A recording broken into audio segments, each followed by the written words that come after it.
Hello, Hello. and welcome to Body Quirks. And today we're going to do Shake Away the Winter Blues. My name is Julie Fast, and I'd like to tell you a little bit about myself before I get started. I am the author of Loving Someone with Bipolar Disorder, Take Charge of Bipolar Disorder, and Get It Done When You're Depressed. I was diagnosed with bipolar disorder when I was 31 years old, but my symptoms actually started when I was 16. My first symptoms were of psychosis. And then when I was 17, I experienced my first manic episode. And then when I was 19, I had my first suicidal depression. And from that time on, I'm now in my 50s, I've lived with mental health symptoms for all of my adult life. Later, my diagnosis of bipolar disorder was changed to schizoaffective disorder because I have bipolar disorder, which means I live with depression and mania, but I also have a separate psychotic disorder. So schizo means psychotic, affective means disorder.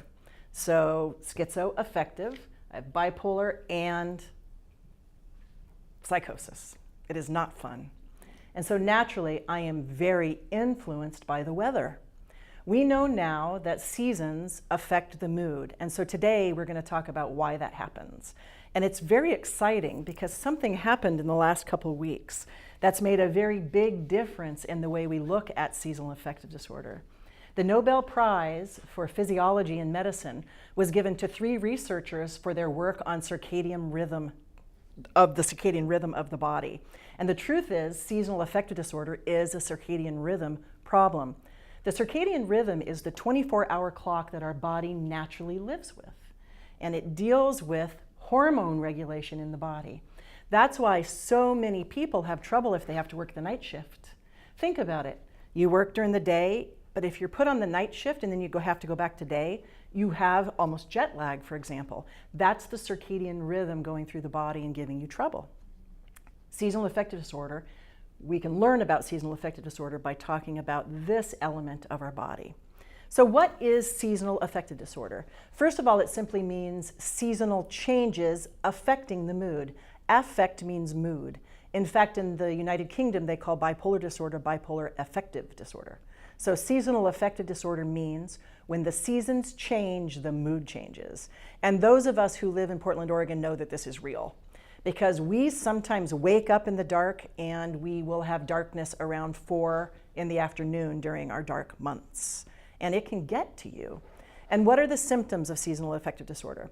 The symptoms are energy changes, sleep changes, being more hungry, not wanting to exercise, and feeling lethargic. But here's what's interesting. Usually there is a time period that this happens. So for most people, seasonal affective disorder hits them the hardest in the early to middle afternoon. And we're going to talk about why that happens. Seasonal affective disorder is very, very easy to treat. And that is something, if you understand what's happening with it, you can do something about it. So, what's a circadian rhythm?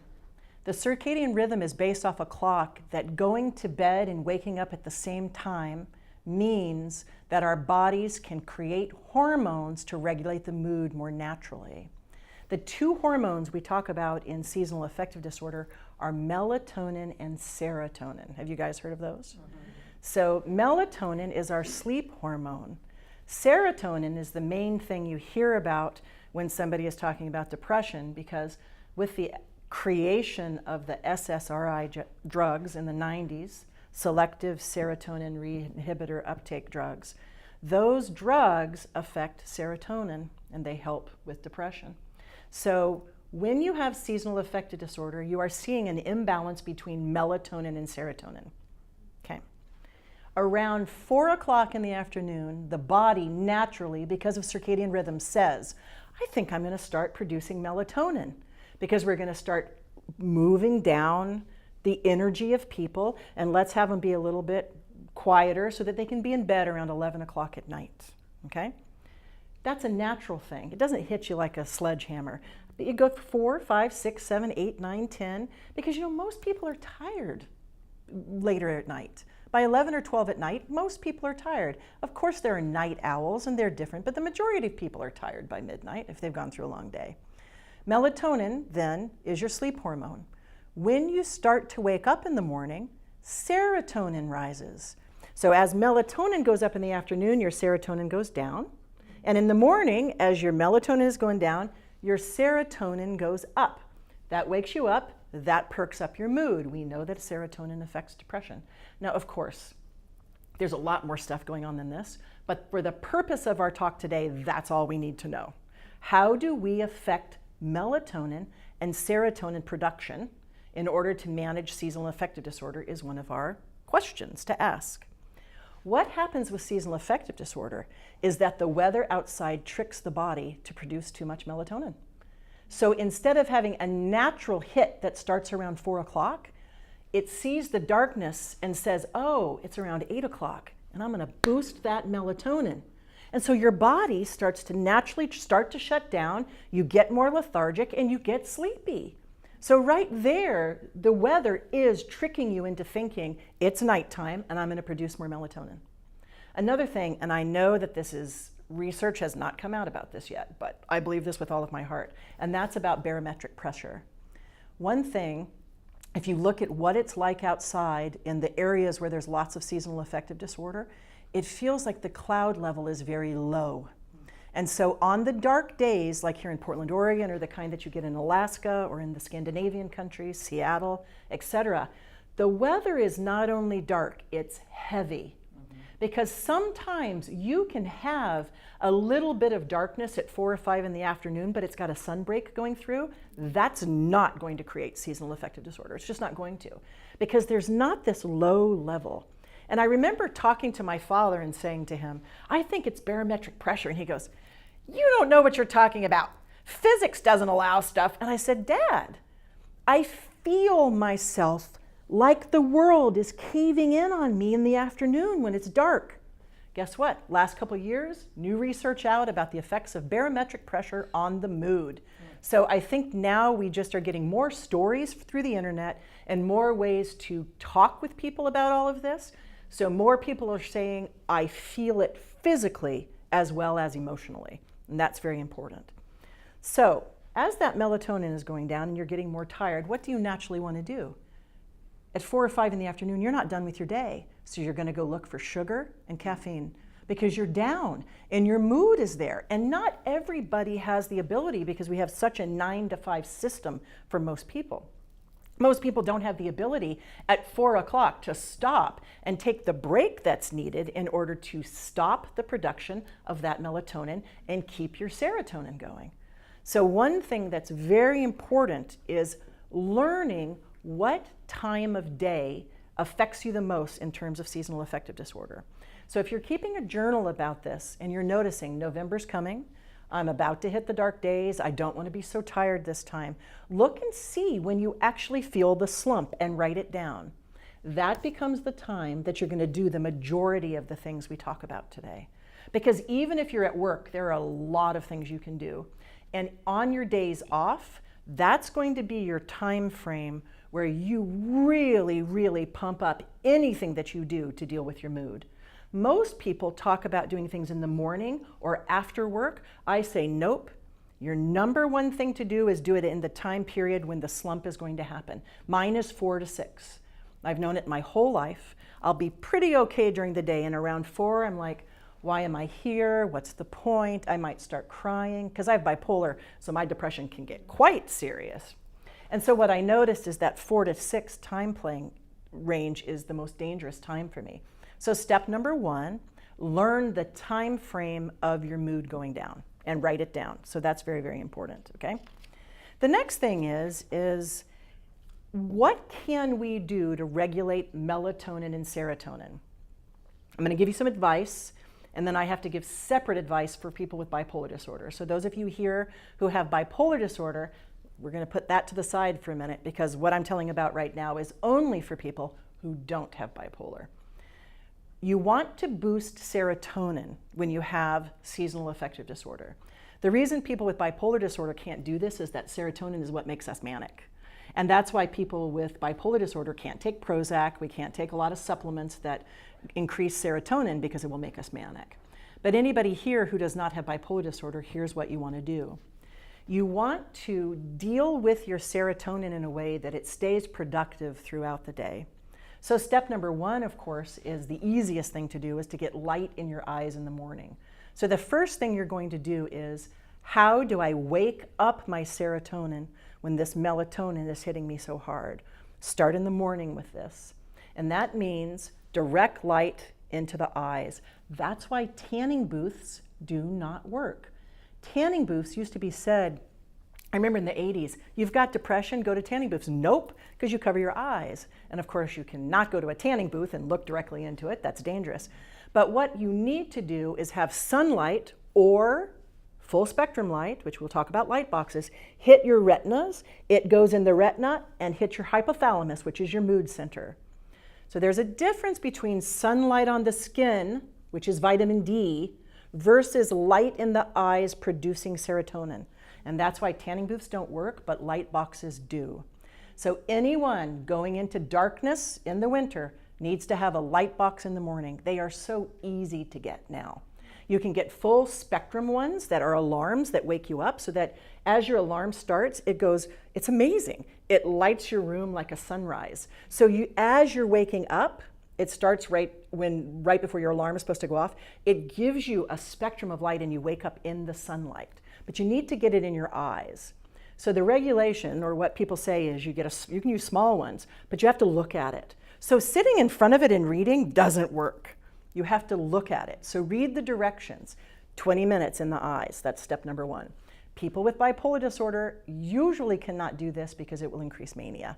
And that's what's so hard with bipolar. Most depression treatments for us cause mania. And that's why it's such a hard illness to treat. So that's step number one. Step number two, what can you do in terms of boosting serotonin with supplements? There's a supplement called 5-HTP. And 5-HTP is a natural supplement. Talk to your healthcare professional. Remember, I am not a doctor, so we're only talking about things that might help. You need to talk to a healthcare professional. 5-HTP is literally pure serotonin boosting. And so it's a supplement you can take if you don't want to use antidepressants such as Prozac or Zoloft, and you can use it naturally. Once again, unfortunately, people with bipolar can't. It will make us manic out of our minds. But 5-HTP is something to think about. Now, what about vitamin D? Most people in areas that have seasonal affective disorder have low vitamin D. Get your vitamin D checked. So we're talking now about the actual body things that you can do to deal with seasonal affective disorder. The latest news is 8,000 units of vitamin D per day for people with depression. It was 4,000 for a long time. So now in the mental health world, 8,000. Very easy to get because you can use drops, etc. So get your vitamin D tested the next time you go to your healthcare professional. Measure it and then start taking vitamin D. For women, get your iron uptake going. Iron and anemia also can lead to tiredness, which can further exacerbate the symptoms of seasonal affective disorder. So you want to get some iron food, kale, everybody's favorite food, and iron supplements are another thing that you can do. Now, what about taking melatonin? Melatonin, so if you have a sleep problem, it makes sense that if you have seasonal affective disorder, you're not going to want to be taking melatonin for sleep. So be careful with that. You actually want, your melatonin is in overdrive in seasonal affective disorder. So taking melatonin for sleep is not a great idea.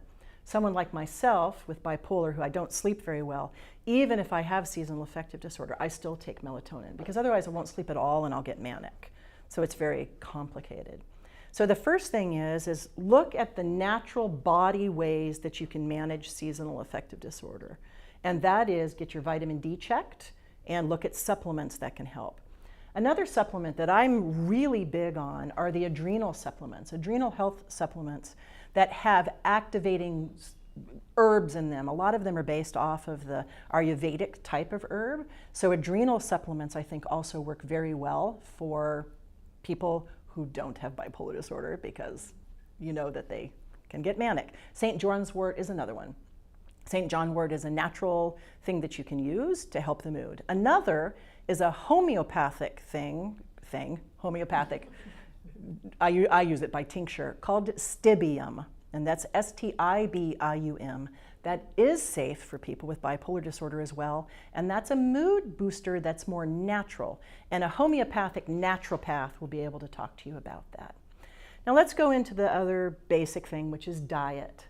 The biggest problem I have with my bipolar disorder, because of medications and all this stuff, is weight gain.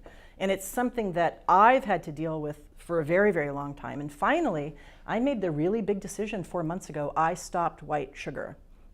Now, white sugar is interesting. Some people can handle it with no problem at all. But for other people, white sugar is a treatment for depression, and that's what I was using it for. So believe it or not, when I stopped white sugar, I felt worse. So don't think that white sugar is not doing something for you. I am not advocating to use white sugar, but the thing is that you're using it for a reason, right? A Coke truly helps at 4 o'clock in the afternoon. A mocha helps. But because we know that you will then crash, it's not actually an effective treatment in the afternoon for seasonal affective disorder. So what do we replace it with in our diet? So think about that. You guys know about diet. We're here at a place that's about natural health, okay?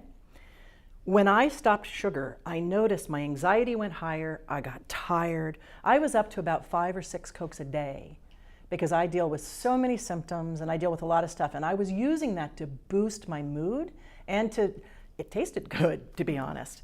And you have to, when you give up something in order to feel better, replace it with something. So if you have seasonal affective disorder and someone tells you, well, just don't have caffeine at 4, don't eat a donut, don't have a candy bar, they're not being very realistic because what you're doing is working. It's getting you through the day, right? So if someone says, don't do that, you then can say, okay, that's not working for me because it doesn't help me long term, but it helps me short term. What can I replace it with? So one thing is spicy food. Spicy food has endorphins. It is one of the most stimulating things that you can use. Chili peppers are wonderful mood boosters. So have a spicy lunch. It makes an enormous difference. Now you have to be careful though, because a lot of spicy food is filled with sugar, like Thai food. So if you go more Korean or Mexican and really pile on the chili peppers, you might be surprised at how much it can lift the mood. Another thing is, of course, is protein. We know that protein digests in the body so differently than a candy bar. So have a protein bar. It's going to taste like candy. It might have some natural sugars in it, but replace what you're doing with something that works. Don't just remove it. Because when I did that, I really had sort of an explosion of symptoms. And I found myself going to bread and cheese. Because what you do in the afternoon, you're doing it for a reason. Be kind to yourself. If you're tired and worn out between 4 and 6 because of seasonal affective disorder, remove what's not working and replace it with something. So think about chili peppers. Think about having something spicy. Another thing is cinnamon. Cinnamon is a very interesting taste, and it has a lot of, people now are talking about inflammation benefits, etc., but it tastes good. It has a boost to it. So if you can get something with chilies and cinnamon in it in the afternoon, you're doing a great job. So look for something like that. And then, of course, throughout the day, the more that you can prepare for that afternoon slump, the better off you are. So we've talked about supplements. Take your supplements and write down when they're helping you. If they're keeping you awake at night, for example, then you're taking them too close to trying to sleep. But use them throughout the day. So maybe taking supplements around 3 p.m. is a better idea than taking them in the morning. Because so many people are used to taking things in the morning, but we're trying to deal with a melatonin drug, a big thing of melatonin. Also, another thing that the researchers found in their circadian rhythm work is cortisol. Now, cortisol and seasonal affective disorder are definitely related, but cortisol it's very complicated. We know with depression that cortisol rises. So guess what the latest medications are that drug companies are working on? Suppressing. Cortisol blockers. So I know, it's like, can we get some natural stuff? Why are we not working on learning about this naturally? So start reading about and learning about cortisol. So the hormones and the things you look at that you want to do and work on and replace with supplements or regulate with supplements and with diet are melatonin, serotonin, and cortisol. That's what you need to do. I like to keep it simple. Let's keep it simple. That's the way to do it. Now, after I talk on seasonal affective disorder, Tara and Esther are going to today talk to you about exercise and how the machines here at Body Quirks can help. Now, the reason these machines work is that studies have shown they boost serotonin. And we know that that's exactly the treatment for seasonal affective disorder. So one of the reasons that exercise works so well for seasonal affective disorder is that it boosts serotonin. That's why exercising late at night doesn't work for a lot of people, because they would be too jacked up to go to sleep. So exercise. What are the recommendations for exercise for seasonal affective disorder? The number one recommendation is to exercise during your slump. Without question. If you know that you're between the 3 and 6, for example, or 4 and 6, exercise then. So that means if you work 9 to 5, you go straight to exercise after work. And most people are like, I'm too tired, I can't do it. No, that is the time to do it. And I have some friends where workplaces are changing a lot. They are able to do 30 minutes of yoga on their at their workplace. So some people take a 30-minute lunch with a 30-minute thing of yoga. So look at your workplace and start thinking, what can I do? What can I do to get that exercise in during the day? Now, Dr. Andrew Weil, in his book, 8 Weeks to Optimum Health, many years ago, was one of the first to talk about the fact that when you exercise, the movement of opposite arms and legs boosts serotonin. So when you're walking, it's this movement that makes a difference. Not this. So you think serotonin, serotonin, serotonin, because it's really boosting your brain, okay? And that's one thing that's very important, is the movement, left and right side of the body, of how that's going. I love this part of the topic, but you can research more about this. But as you can see, that's just a couple things that you can do to change your hormonal balance and change the way your body's working before you even move to the other life changes that you can make, okay? Now, we talked about light boxes, talked about vitamin D and supplements. The next thing is, and this is where I come in, when I realized that medications were not going to work for me, considering that I haven't even given the whole list. I have bipolar disorder, which is a mood disorder that affects a person's ability to regulate their moods. In other words, something happens, and the real me, the Julie, will go, that's not a big idea. But my brain goes, wah, and makes me sick. So that's why it's a triggered illness for those of us who have bipolar disorder. So we have to modify our environment enormously. I also have a psychotic disorder, and I have what I call anxious psychosis. And that means if I'm in large crowds or in malls or in shopping centers, I tend to get paranoid and hear voices, because noise makes me psychotic. Traveling makes me psychotic. Many things make me psychotic. And psychosis is a break with reality that involves hallucinations and delusions. So I have to be very careful with that. I also have an anxiety disorder. And seasonal affective disorder is not necessarily anxiety, but if seasonal affective disorder turns into depression, most depression comes with anxiety. And anxiety is the worry. Anxiety is the repetition of thoughts in your head that you can't do anything about. Anxiety can be extremely physical, no question about it, but it always comes with this: I can't get out of here. I'm going to be in this darkness forever. This is horrible. Portland's the worst place I've ever lived in my life. It's 4 o'clock in the afternoon and I can't see in front of me. That's the cascading of thoughts that happen when seasonal affective disorder takes over. So even though it is about melatonin, serotonin, etc., it also is very much about anxiety. So my tip for this, which truly changed my life, is to write down what you think, say, and do during these times. Because if seasonal affective disorder is making you irritable, people are not going to want to be around you. You don't even want to be around yourself. So look for complaining. One of the main symptoms I see with seasonal affective disorder is starting to complain. Why is it so dark? Why am I so tired? I'm hungry. I don't know what I want to do. I'm unhappy. I don't want to go. It's not fun. And you'll find yourself isolating, taking baths, getting into your room, getting under your covers, and not living life. It makes you turn inward. So when working with seasonal affective disorder, you must open yourself up to the world, open yourself up to dealing with what's happening. And I have found the only way to do that is to write it down in the moment. Because your brain, especially if seasonal affective disorder turns into depression, starts to lie to you. And I remember when my SAD was extremely bad, it would sound like this. What's the point? It's so dark. Why even leave the house? I don't want to do anything. And I'd eat ice cream, and I wouldn't want to answer the phone, and it would just close in on me. And before I know it, it's turned into depression. So write down what you think, say, and do starting around 3 o'clock in the afternoon. And see if it affects your work. Is it affecting your children? Is it affecting your relationship? Does it make you not want to have sex? Does it make you not want to be touched? Does it make you want to eat a lot more? Or there are always going to be people who have the opposite, not eating. So it's change in appetite. For me, it is overeating. For other people, it's different.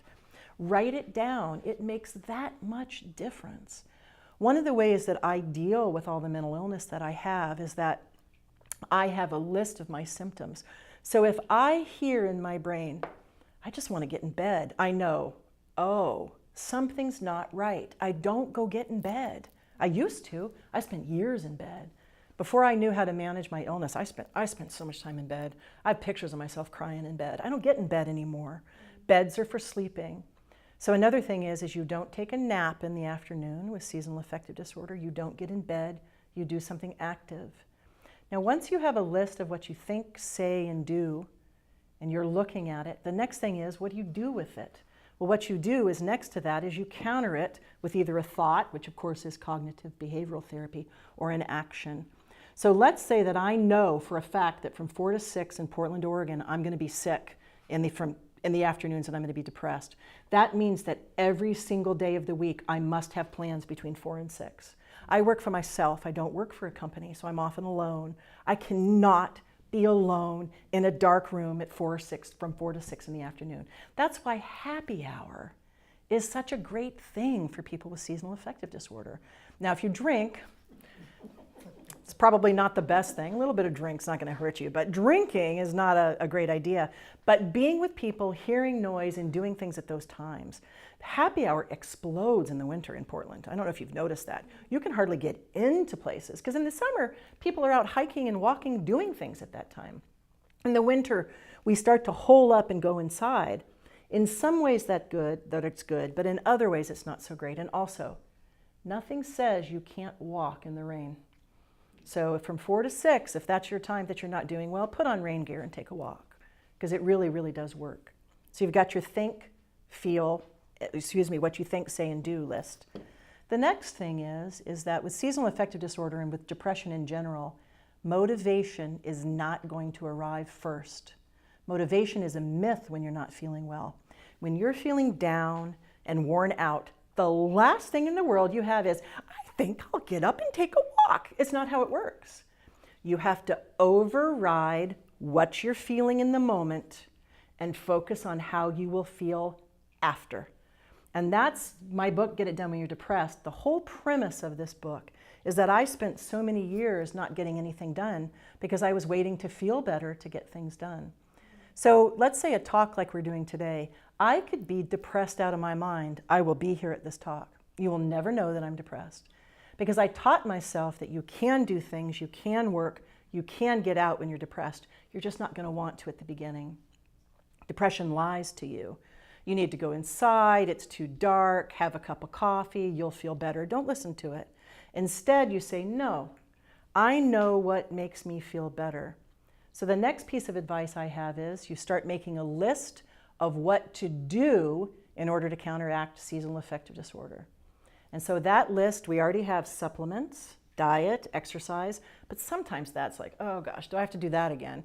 So the thing is make time to see people during those hours when the darkness starts if you work by yourself. So entrepreneurs have an enormous problem with seasonal affective disorder.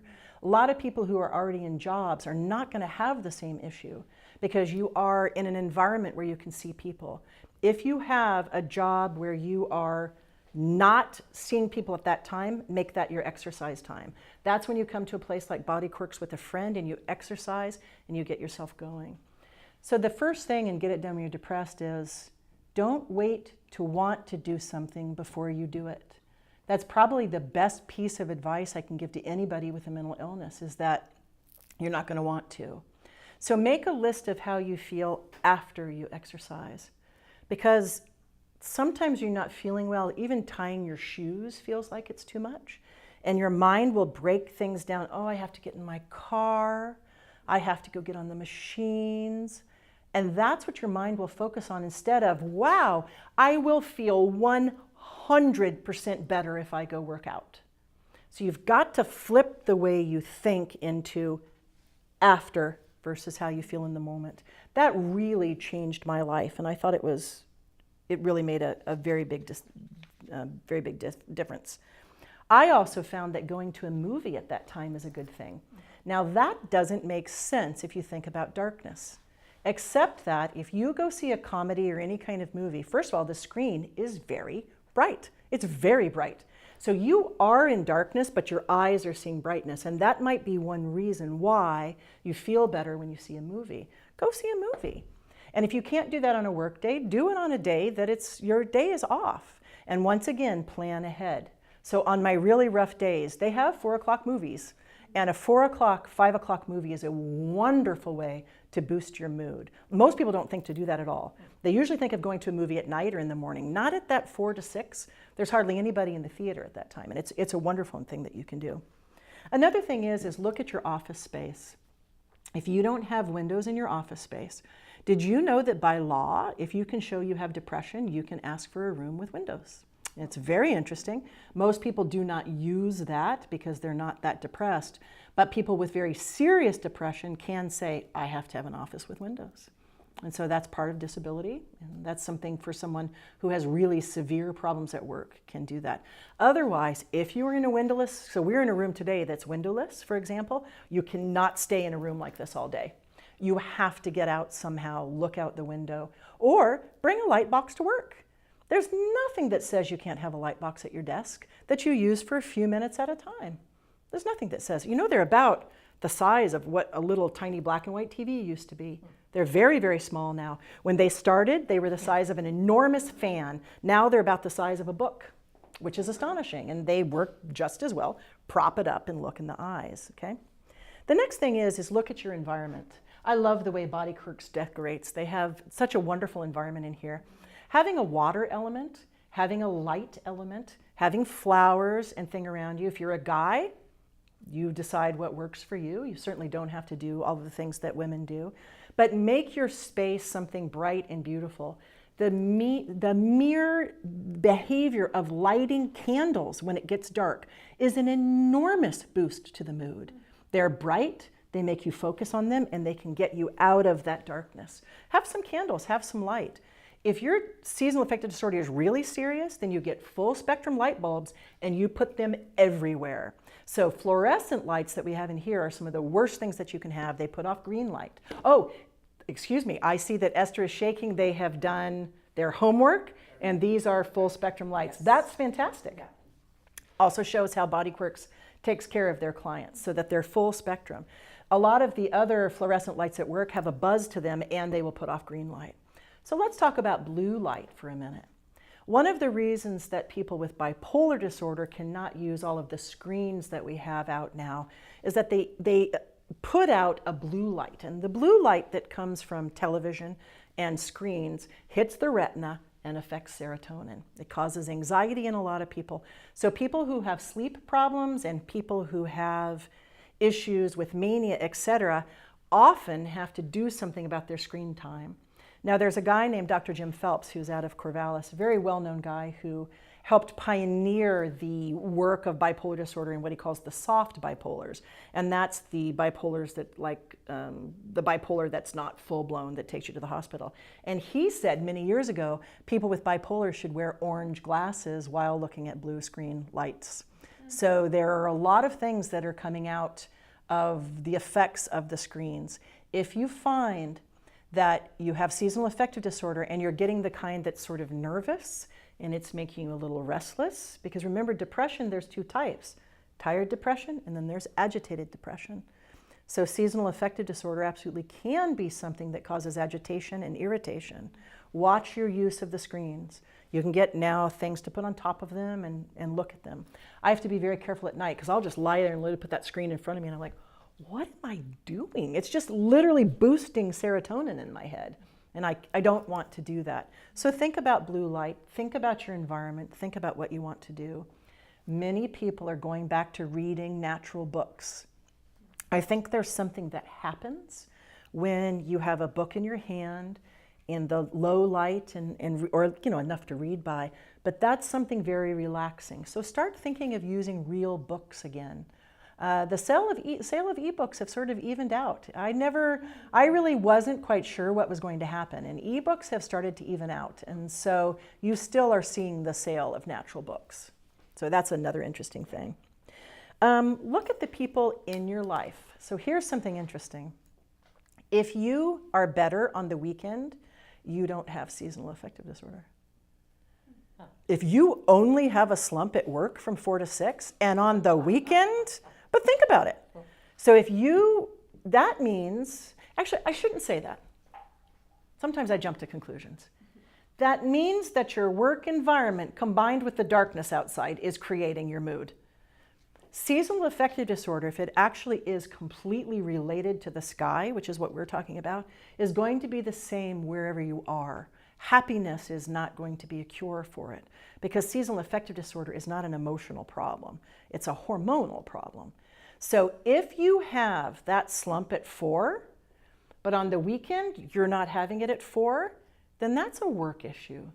And you need to be honest with yourself about that because it's the truth. It's a work issue. It doesn't mean that it's not real. It doesn't mean that it's not your mood. But if you perk up on vacation, now if you're going someplace sunny, that's different. But if you are in touch with who you are, your environment, your work, and the people around you, seasonal affective disorder is going to affect you no matter where you are. But if it changes depending on the people you're with and your work, it's a combination of your lifestyle and the weather. So what can happen is that maybe work, you can deal with it. It's not great, but you can handle it. But then the darkness comes and that tips you over into, I can't stand it here, okay? So there's 2 things that can happen. If you like your work and the darkness comes and you start disliking your work, that can just be seasonal affective disorder and it's affecting your mood. But if you don't like your work and it gets a lot worse when it's dark, that has to do with your workspace. So look around you and see what's happening. That's something that's very important. I can't believe I have to put glasses on every time I read. I'm like, ooh. We're all the same. I know, it's like, oh, come on. Another thing is talk with the people in your life. One of the big things that I teach in my books is that we cannot do this alone. So if my friends and family know that my rough time is from 4 to 6, that's the best time for them to call me. Now, to make myself answer the phone is sometimes hard, but tell people, if you want to take a walk with me, that's the time to do it. If you want to go to a movie with me, that's the time to do it. So start packing in the enjoyable events at that time. If you know if it's seasonal affective disorder and you have trouble at work, don't schedule a meeting at 4 o'clock. Think about when your energy is there, or if you love meetings, schedule the meeting at 4 o'clock. It makes sense. It makes a lot of sense to do this. Are you a morning person or a night person? Learn about all of that kind of stuff and get that health going in your life. Someone like myself, I have to watch myself 24 hours a day because I can slip into a mood swing so quickly that if I'm not aware of what's happening, I have a lot of problems. Now I'll close with talking about when seasonal affective disorder turns into depression. There is a difference. Seasonal affective disorder is only going to be there when the weather matches the darkness, for example. So if you're finding yourself having the mood all of the time, even when it's sunny, even on the weekend, and maybe it's worse when it's dark, but it's all of the time, then you've moved into depression. So what are the signs of depression? There's 2 types of depression. I call them weepy and irritated. So weepy depression is this: I don't have any energy. I see no point in life. What's the point? Why am I here? I'm lonely. Nobody likes me. Nothing's enjoyable. Food doesn't taste good. I just want out. Why am I here? That's weepy kind, and you'll cry. I don't love you anymore, you'll say to your partner. I need to leave, all of that. Agitated is, who put that glass there? I've told you 50 times not to put that damn glass there. What is your problem? And the people around you are going, what just happened? What the heck is going on? She's not normally like that. And also you'll have a lot more road rage and a lot more problems. That's irritated depression. Within bipolar disorder, we have to talk about this a lot because there's so many problems with irritation and anger in bipolar disorder. So if you are finding yourself getting more moody all of the time, and it gets worse with the seasons, then you have a problem with depression and you need to get help. And believe it or not, everything that we talked about today works with depression. So anything that you do for seasonal affective disorder will work for depression. But please take it seriously. Don't let someone tell you, come on, it's just the weather, it can't possibly affect you that way. You know if it's affecting you. So if you're having signs of lethargy, changes in diet, changes in the mood, not wanting to get out, wanting to cocoon yourself, irritation, not wanting to be at your job, not enjoying life when it gets dark outside, it's real. So you can do the things that we've talked about today in order to boost the mood. So as a recap, look at the balance between melatonin and serotonin and do anything that you can to get that balance right. Sleep on a circadian rhythm pattern. That means going to bed and waking up at the same time. So I go to bed by 11 o'clock, and I'm a big karaoke person. I still am in bed by 11 or 11:30. My friends know it. I'm the one. They stay out till 2. I'm the one who leaves early, because it keeps me stable. It's a bummer, but it keeps me stable. Look into supplements. If it gets serious and you can't, all of this is not enough, look into medications. Look into using a light box, exercise, diet. Think about the chili peppers, cinnamon, replacing the stuff that feels good in the moment with protein and the things that can make you last a little bit longer. Eat spicy food, for example. Talk with people about what you need. Get the light into your eyes, look at windows at your office, etc. And most importantly, write down what you're thinking, saying, and doing during this time so you can counteract that and not take these symptoms out on someone else. Find something to do. Make a list of what you need to do between 4 and 6 if those are your times. If you find now that having this talk, you're saying, you know what? I'm a lot better on the weekend, then look at your life and decide, do I need to make a change in life? And the weather is just helping me move that along. That's something to think about. And I'll end with something that works extremely well for seasonal affective disorder. And it is a foot massage with essential oils. And the reason is that, think about, we know a lot about, and Tara here, of course, who is a superb masseuse. So much of our feeling and our energy are in our feet. The Chinese especially believe this with reflexology. And so peppermint oil, when I used to have extremely severe depression, I lived on peppermint oil. Peppermint, you have to be a little careful because you can burn your skin. I was using it so much. But you get sea salt and you sit on your side of your bath. This is not about taking a bath because baths are too relaxing between 4 and 6. You'll find yourself being a little bit too tired. But what you can do is get essential oil and take the sea salt and rub your feet. And it's going to burn a little bit. But while you're doing that, think of lifting up, getting your shoulders back, making a decision to get out in the world no matter how you're feeling. And that's one of the best ways to go out into the world even when you're not feeling well. And if you put all of this together, you have a wonderful plan for managing seasonal affective disorder. Thank you. Yes.